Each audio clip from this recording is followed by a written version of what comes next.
welcome to this very special edition of the KAJ Masterclass Live, the show which ensures that you profit from your time spent here with experts, either through their industry insights, information, or simply learning from them. And today we have Rhonda Parker-Taylor. She is the author of Crossroads. She is a writer, entrepreneur, and an academic researcher. Welcome to the show, Rhonda. Thank you.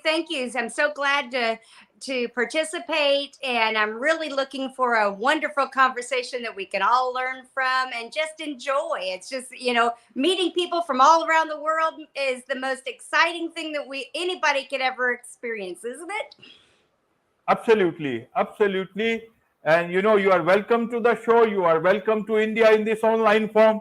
And I'm sure not just in India, but a lot of people across the world will benefit from what we are talking about, what you will be sharing about. We'll try and talk of finding joy in this crazy world, as a writer, because writers try to give joy to a lot of people through their writing. And that is why let's find some joy for them. So my first question to you, Rhonda, is to understand, earlier on people used to say there is not much money in writing. It's only perhaps for a few. And then it was as if it was not enough. Now artificial intelligence has come in, and there are again many questions about creativity, about writing. Though self-publishing has come, but then that's a different ball game. So amidst all these things, I want to understand, as the initial question, is it possible for a writer in today's crazy world to find joy? I think it's the only way for me to find joy. Let me tell you why. I'm an entrepreneur. I've worked in academia for years now. And when I write, I find pleasure in exploring the worlds that I'm creating. I think one of the things that people lose sight of in this technology world is that one of the most beneficial things we can do is share, and writing is a process of sharing. So when I sat down to write about Crossroads, I wasn't thinking about all these other things that are in our world. I was thinking about the characters I was developing and the story that I wanted to tell. And I found that one of the joys of being a writer was telling the story. It was a story within, and many people say, I have a story to tell. All it takes is writing one page a day, and you have the story done in a year. So for me, writers bring joy not only to the reader because they're reading their words and they're exploring the world that they created, but they're enjoying it themselves because they're using the creativity, and sometimes you don't get to do that. And obviously, if you in the world of AI, creativity is kind of thrown out the window because you're not using your own creativity. You would be using a computer's creativity. So yes, writers do have joy and can find joy in today's technology world. Absolutely. So let's go into a bit of details, that in today's time, in terms of, how do you find ideas? Because a lot of, connection is not happening. Right. Only events are happening. And when connections are not happening, you are sitting in your room. How do you just imagine or know more about events? Earlier, it used to be about your life or about a situation. You used to go and do research, go on the ground, experience, understand about people, take a bit of time, and then write about something. But that is the way it used to be in the good old world. In Right. today's time, how do you write? Should you write about dystopian world? Should you write about, will that be the norm? So that is where, a writer has to feel joy when he or she is writing about, or even about just the idea itself. And then you plan out everything that should give you joy, or whatever feeling you want to, if it's a very different sort of a story, that human sort of a feeling that makes you feel. How do you do that in today's time? You are a writer, you know about these things. How do I become a best-selling author? Should it be about a story about joy, or is it about the best-selling, achieving those best-selling numbers? I think it's all of the above. First of all, you want people to read it. So you have to find something that's going to connect to the reader. But the story and the characters are what draws people. So you try to create, so yes, in today's world we may not be connecting as much, but you can still connect to the reader, and you have to connect to yourself. So for me, I try to develop characters that are real to a person. So I use a process that, and it's because of my academic background of research, that's more scientific in the way I develop it. And what I mean by that is I use what the medical community calls a SOAP note, which is your subjective views and your objective views of the person that you're describing. So let's say you go into a doctor's office. They ask you from A to Z everything you are experiencing. Then they go through every body part, every history of that body part.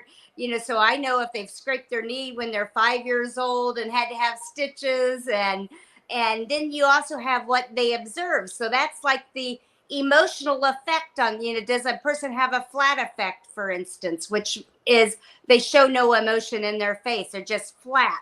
So once you know who your character is, and then you know the story you want to tell, then you can put those together and you know how they're going to react in every situation. So the three emotions that I explore in Crossroads is anger, fury, and jealousy. All of them, a crime novel could be based on immediately.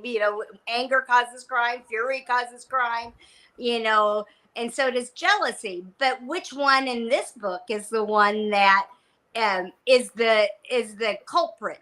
Which will obviously assist in deciding through the clues of who did the crime. Absolutely, absolutely. Tell us a bit more about the book. Your, Crossroads. It's been some months, it has been released. If it was released in February, if I'm correct. So That's tell correct. us a bit more so that who is this book for?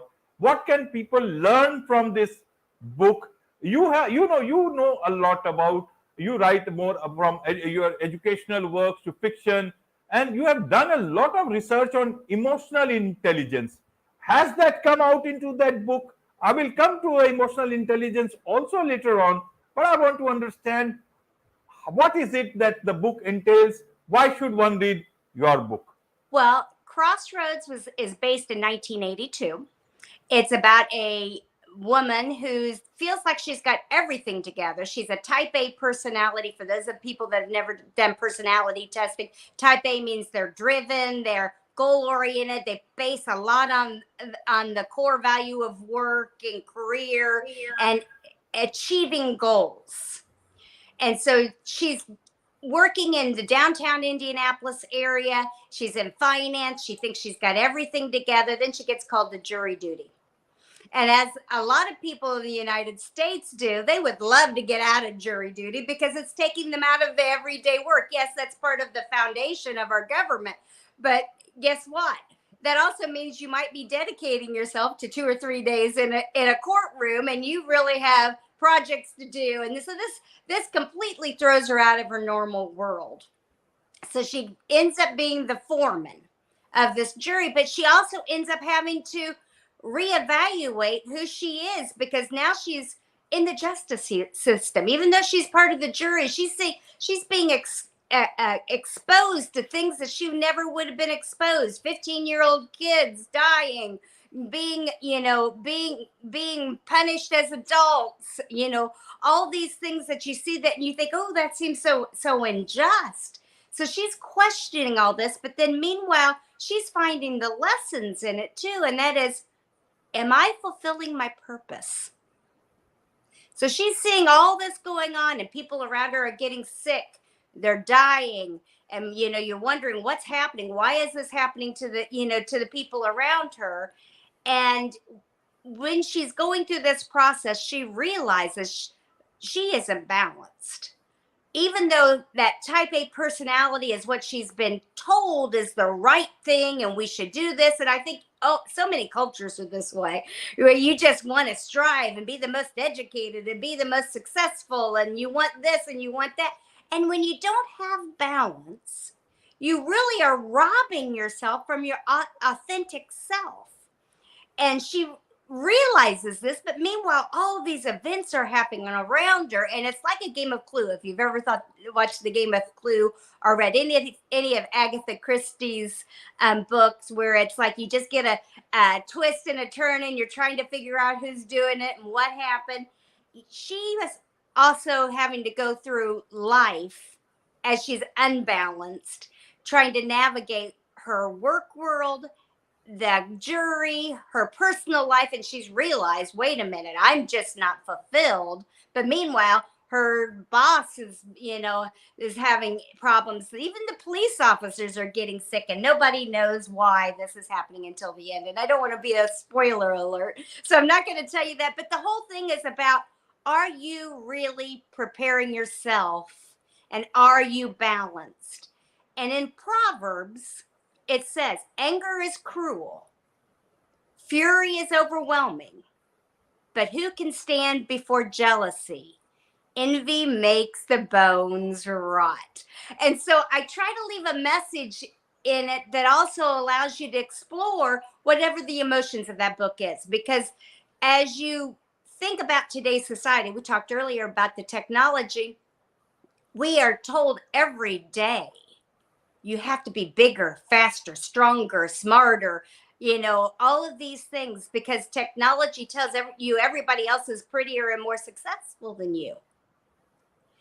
And guess what? If you fall for it and you don't stay balanced and you take these negative emotions inside, what happens? You destroy yourself. You're trying to be the one with the house on the hill, and really you should be the one with the cottage in the woods that's enjoying the plants and nature. So sometimes you just have to realize that life is more about making sure that you are the person you're intended to be and continually growing and learning from those experiences. Absolutely. Absolutely. So, Rhonda, in a nutshell, if someone is starting today and thinking of writing a novel, a book, or short story, whatever it is, what are the ingredients they should look at within themselves? Can they just start writing just because tools are available, or is it something else? How did you realize that you can be a writer? Obviously you had great understanding, you are a researcher, you have a good background in that sense, educational background and all. But what about people who are not so wise in that sense, but still have a want to write in today's time? How do they get started? What would you advise them? You talk about emotional intelligence, you have that you have done a lot of research into that. Should they look deep into it? Because a lot of people nowadays, with so much of social media, that there is so much of victim mentality and all that stuff, that less kindness, empathy is gone. In that aspect, how do they look at emotional intelligence? Is it important to look at writing in that backdrop? There are so many things. I am not a writer, you are a writer, and that is why it is important that we understand from you. You have recently written your book, first book, if I understand. So maybe you will be able to give the right sort of understanding, the right sort of the understanding of the path that you just took. I understand completely, because I had all those questions for myself when I started. I don't think originally I thought I was supposed to be an author. Originally, I was supposed to be an entrepreneur, a lawyer, or something, and as I started exploring life, I realized I had a story in me. So I think everybody's journey is a little bit different. I come from storytellers, and what I mean by that is my grandfather could make you want to live in the Depression times. Now, who would want to live during the Depression? But by his storytelling of of the triumphs and the failures. He made you want to experience life. So for me, I have a practice of getting the story out and developing the characters first. Somebody else might have to do something different, but I can't edit at the first draft or the second draft. I need to make sure it's all down first, and then I go back and do the editing. The second tip I would give is write 1 page a day, and it's done in a year. Some days you can write 10 pages, but people talk about writing blocks and this. If you have a process that you have a place, time, and a goal, then you're going to get it done. Start and finish. Once you start and then you finish, all the rest of it can come together. You can hire someone to help you edit. But you got to get the story out. And what is the message that you're wanting to leave? Like you said, in my case, I use emotions as part of the base of it. Why? And real thoughts of people. Why? Because that's what my background is. For someone else, it might be science fiction. They may be into aliens and knowing, the apocalypse. And that's not who I am, so that's not what I write. But for me, knowing how people interact was very important. And then also realizing that people that get themselves in situations, it's sometimes because they're not emotionally developed. There's a character that's in the middle of a murder because he didn't listen to his mother and stay away from the kid next door that he grew up with that was always in trouble. So, people make those decisions every day, bad decisions that are emotional, that get them into situations that can get them in trouble. Right. And in terms of, earning a bit of money, because today's life needs a lot of money. Today's I like to schools need eat. of money. Right. So can a writer in today's time, not the successful ones, just the beginning ones, or someone who has spent a few years, can they look towards having that sort of a life? Can that be possible for them? Is there a particular path they should take? Is there, help us understand it. Through this show, maybe they will be able to understand it better from you. Right. I think that for first-time authors, you have to be realistic. Your first novel may not be a bestseller. It may be that, only John Grisham, for instance, he only had 5,000 books sold of his first book. That doesn't make you rich, but it does provide passive income. I've still got my consulting. I still teach. I still, am an entrepreneur. But that passive income is what you can look forward to as your first author. We would all like to be the grandiose, multi-millionaire. That's not realistic. That's like saying you're going to be an NFL player and you're 5'2". Right. Be realistic, realize it's a business, and set out to be successful in that business. Now, you can go the traditional publishing route, which is your querying, and there are major benefits of doing that, where you're sending it to a letter to the agents, and you're sending it to a letter to, the publishers, but only about 1% to 2% get selected that way. They go with the tried and true way of picking, and those are the people that have sold before. And usually they've had to sell 25,000 books or more. So then there's self-publishing. Self-publishing, you're doing everything yourself. That means you're picking your book cover, you're designing your book cover, or and you're having to put that on. If you have those skills, that's great. Go for it. You're not splitting the pie, but know that it's still a business.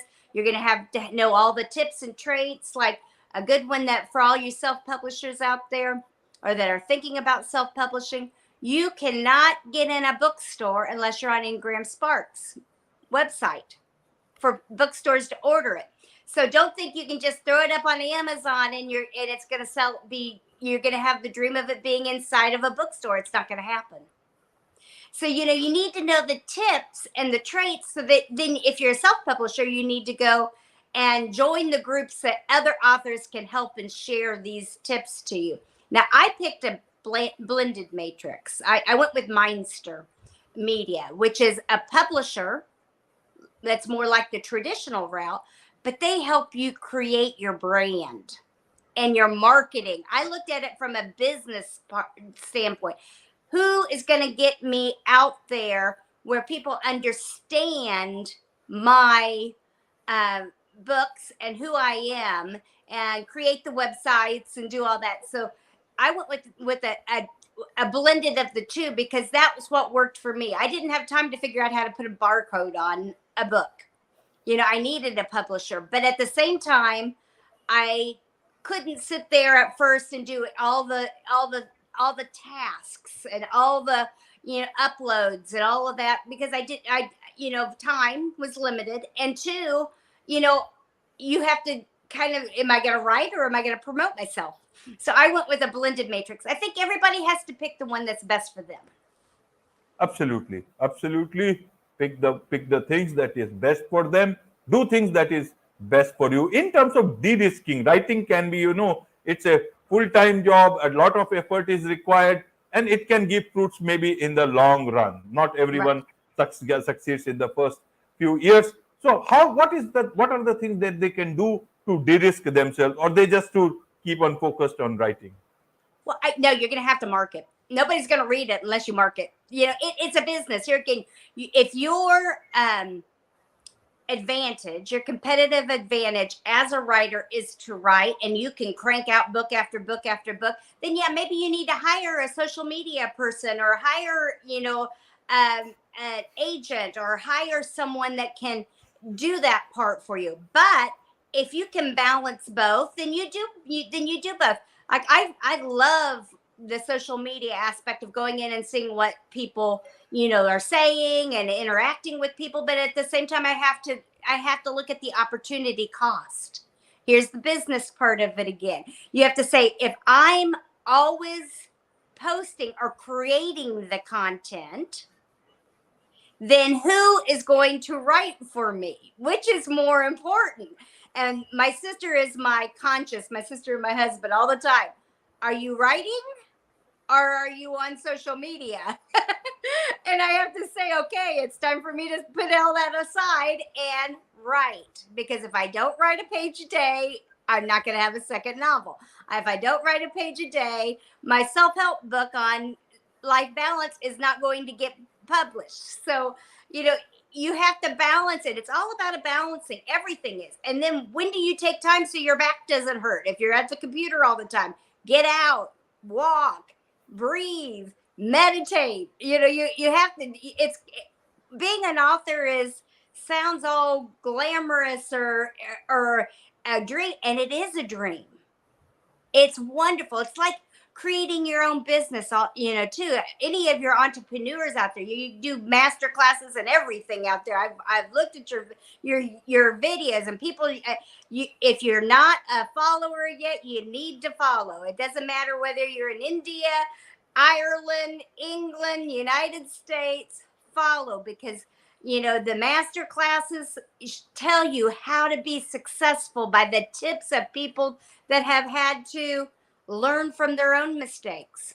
When I first started my my consulting business, I didn't have any marketing money. So I had to be the entrepreneur that would run out and figure out how to do it without the money. So you learn from other people, tips and trades. Absolutely. There is much to learn about writing. There is much to learn about finding joy in writing and making a life out of it and livelihood out of it. So for that, for most of the things, they will have to learn more from you. So what is the best way for people to learn more about all these things from you? Where they can get hold of Crossroads, and also, those people who would like to engage in a professional capacity in whatever you do, what is the best way for them to connect with you? Okay, so this is what the book looks like. It's called Crossroads. Yes. It's a suspense novel. And can you show it a bit, because it's hiding your face from that? Yeah. There you go. Wonderful. and it's you can find it on Amazon, Barnes and Noble, BAM, any of the major retailers' online store. It is also found in some of retail stores, depending on whether any store can order it. Though, if you go in, you can find me at Rhonda with an H, RHONDA, Parker, PARKER, Taylor, TAYLOR.com. Also, all my social medias run under the same hashtag, username, RhondaParker-Taylor.com. I'm on Twitter. I'm on Instagram. I've just started TikTok. I'm just learning a little bit about that on how to do that one. LinkedIn, Facebook, all the major sites. I love, if people could follow me. I do a newsletter that talks about some of the tips and traits or any of the podcasts that I'm on and what I've learned from the different people in doing those. I would love to hear from people and engage with you on any of those platforms. Wonderful. With this, it's a wrap on this very special edition of the KAJ Masterclass Live. Thank you so much indeed for joining us.